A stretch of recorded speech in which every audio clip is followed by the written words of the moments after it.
Hello friends, welcome to classic cooking. இன்றைக்கி நம்ம சேனலில் கோதுமை மாவு வச்சு ரொம்பவே ஈஸியாக டீ டைமுக்கு ஏற்ற மாதிரி சிப்ஸ் எப்படி செய்யலான்ட்டு பார்க்கலாம்.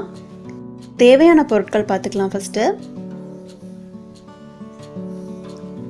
2 கப் கோதுமை மாவு எடுத்துக்கிறேன். இதில் 1 டீஸ்பூன் அளவுக்கு ஓமம் சேர்த்துக்கிறேன், 1 டீஸ்பூன் மிளகாய்த்தூள், 1 டீஸ்பூன் உப்பு சேர்த்துக்கிறேன். சேர்த்துட்டு நல்லா மிக்ஸ் பண்ணி விடணும். ஓமம் ஒரு நல்ல ஃப்ளேவர் கொடுக்கும், ஸோ கண்டிப்பாக ஆட் பண்ணணும். மிக்ஸ் பண்ணி விட்டுட்டு இதில் 1 டீஸ்பூன் அளவுக்கு ஆயில் சேர்த்துக்கணும்.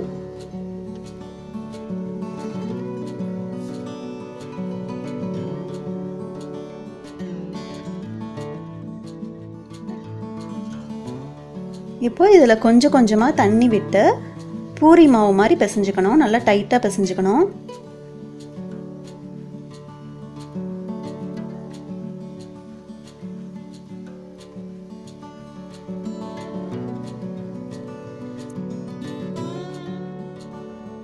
பிசைஞ்சிட்டு ஆயில் அப்ளை பண்ணி ஒரு 20 மினிட்ஸ் மூடி வச்சிடலாம்.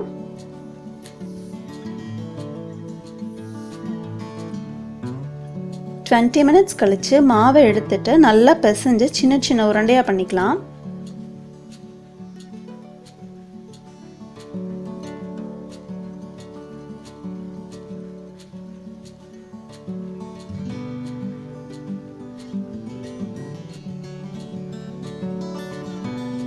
இப்போ ஒரு உருண்டை எடுத்துட்டு சப்பாத்தி மாதிரி நல்லா தேய்ச்சிக்கலாம்.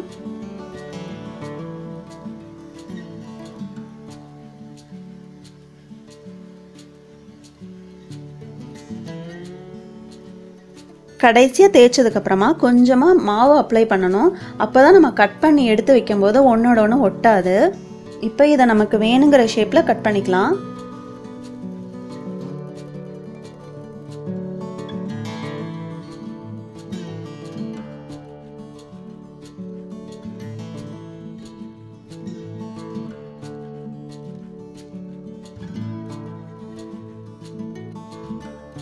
நான் இன்னைக்கு ட்ரையாங்கிள் ஷேப்பில் ட்ரை பண்ணியிருக்கேன்.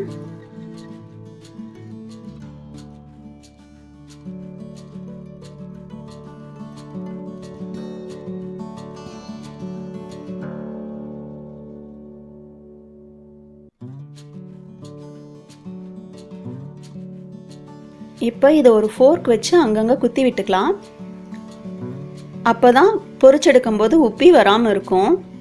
இப்போ இது எல்லாத்தையும் ஒரு தட்டத்தில் எடுத்துக்கலாம். எல்லா மாவும் தேய்ச்சாச்சு. இப்போ இதை பொரிக்க ஆரம்பிச்சிடலாம். பொரிக்கும் போது லோ ஃப்ளேமில் வச்சு பொரிக்கணும். ஏன்னா நம்ம கடைசியாக அந்த வரமாவை வச்சு தேய்ச்சிருக்கிறதுனால இது ஈஸியாக கருகிடும். சலசலப்பு அடங்குற வரையிலும் பொரிச்செடுக்கணும்.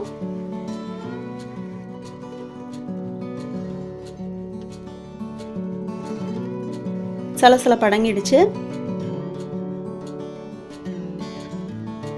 இப்போ இது ஒரு பேப்பர் டவலுக்கு மாற்றிக்கலாம். அவ்வளோதான். ரொம்பவே சுலபமாக டீ டைமுக்கு ஏற்ற மாதிரி ஒரு சிப்ஸ் சீக்கிரமாக செஞ்சு எடுத்துட்டோம். நீங்களும் இதை ட்ரை பண்ணி பார்த்துட்டு எப்படி இருந்துச்சுன்ட்டு கமெண்ட் பண்ணுங்கள். தேங்க்யூ.